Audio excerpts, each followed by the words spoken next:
Guys, good morning. Today guys,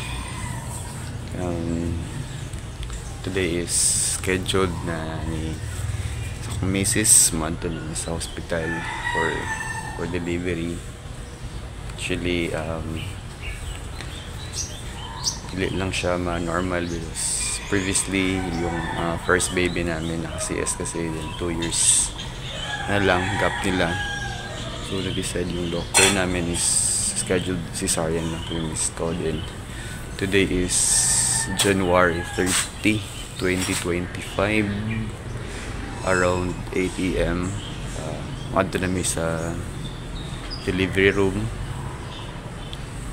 Okay, dito na siya i-prepare ni doc.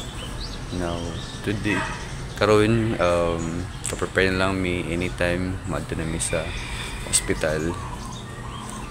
Ako na siyang ihatod and dito ako mag-wait sa lobby, then pray na successful and wala tayo mga complication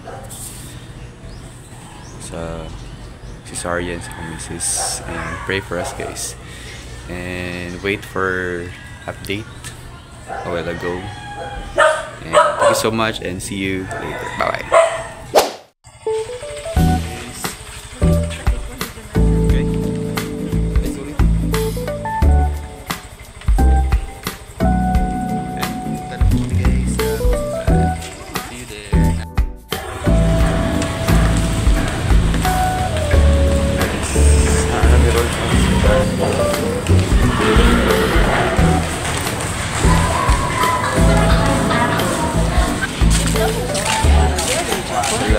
Ya por mi centro.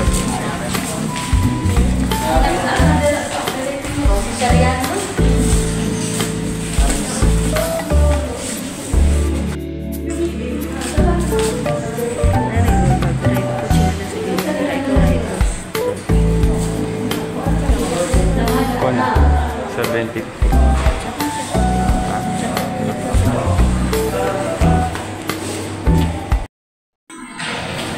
A little update guys, so waiting na lang doon natalabas sa delivery room nila, and anytime guys tawag lang ang nurse sa mga receiving ni baby.